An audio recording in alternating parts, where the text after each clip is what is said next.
Okay, good morning. Engine and chassis number location. Meron tayo ditong Hyundai Ion 2018 model na GLX. So ituturo ko sa inyo kung saan ba natin makikita ang engine at saka chassis nito. So sa engine kasi nito medyo nawindang ako sa kakahanap. Itong liit na unit na to, nahirapan akong hanapin yung engine number. Ganda ng condition na to, mamen. So may nag-down na dito. Waiting na lang din to. So tingnan muna natin yung engine.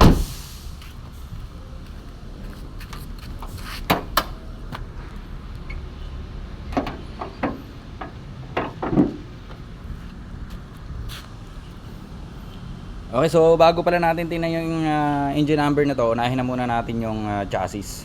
So pag nakaharap ka dito sa unit, nakaharap ka sa engine bay, dito lang yan sa kaliwa, mamin. Dito lang yan sa loob ng passenger side, sa harap.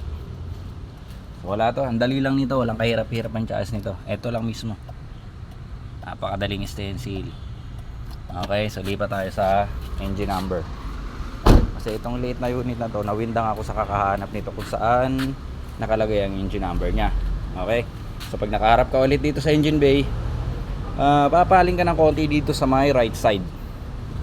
Okay, so eto, so yan naman, kung nakikita nyo tong isang to, yan yung mga kumpul na yan, nandyan sa ilalim ang engine number nyan, sa may ilalim nito.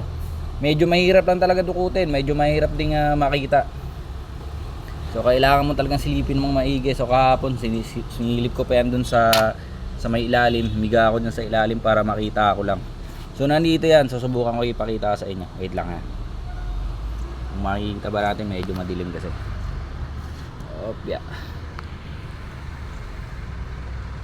Yan, dyan sa ilalim yan. Okay, pasok pa. Nakita ba? Sana yun? Ayun naman, yan. Yung medyo makalawang na yan, yung nagkukulay brown na yan, yan yung engine number nyan. So kung mag-stencil ka yan, medyo mahirap talaga dukutin yan. Okay.